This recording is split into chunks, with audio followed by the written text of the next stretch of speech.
মহেশতলায় বাজি দুর্ঘটনা রুখতে প্রশাসনের সচেতনতা শিবির। দক্ষিণ 24 পরগনার বজবজ ও মহেশতলার আতশবাজি ব্যবসায়ী সমিতির উদ্যোগে বাজি দুর্ঘটনা রুখতে সচেতনতা শিবির।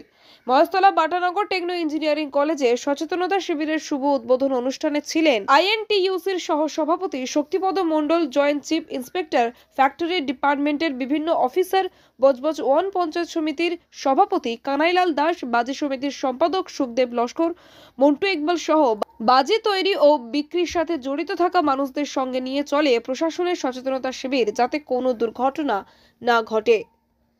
আমরা যে আতশবাজি শিল্পের যে সংগঠন করেছি, all Bengal Trinamool green fire crackers manufacturing union, আমাদের এই সংগঠনের তৃণমূল সংগঠনের আইএনটিটিউসি সংগঠনের সর্বোচ্চ নেতৃত্ব আমাদের নির্দেশ দিয়েছিলেন যে কিভাবে বাজি যে এই যে দুর্ঘটনা ঘটছে, এই দুর্ঘটনা যাতে না ঘটে তার জন্য কি ব্যবস্থা গ্রহণ করা যায়।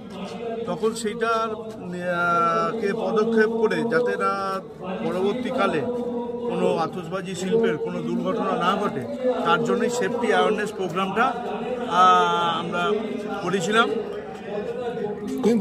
সেফটি অ্যাওয়ারনেস প্রোগ্রাম করেছিলাম এবং সেফটি অ্যাওয়ারনেস প্রোগ্রামটা করেছেন ডিপার্টমেন্ট অফ ফ্যাক্টরি।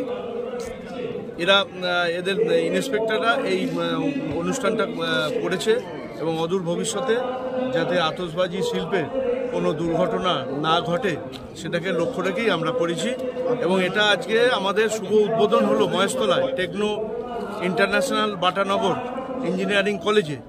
আগামী দিনে আমাদের জেলায় জেলায় প্রত্যেক জেলায় যেখানে যেখানে আতশবাজি শিল্পের ব্যবসা হয় সেই সমস্ত জায়গায় আমাদের এই সেফটি অ্যাওয়ারনেস প্রোগ্রাম হবে, যাতে অদূর ভবিষ্যতে অবাঞ্ছিতকর ঘটনা যাতে না ঘটে আমাদের এই শিল্পে। সুখদেবদা, আজকে এখানে কে কে উপস্থিত ছিল? আজকে এখানে উপস্থিত ছিল ফ্যাক্টরি ডিপার্টমেন্টের বিভিন্ন অফিসার, কেমিক্যাল এক্সপার্ট উপস্থিত ছিলেন জয়েন্ট চিফ ইন্সপেক্টর উপস্থিত ছিলেন আমাদের এই সংগঠন তথা আইএনটিটিউসি দক্ষিণ 24 পরগনা সহ সভাপতি শক্তিপদ মণ্ডল। বজবজ থেকে শেখ সাইফুদ্দিনের রিপোর্ট, ডিএন নিউজ বাংলা।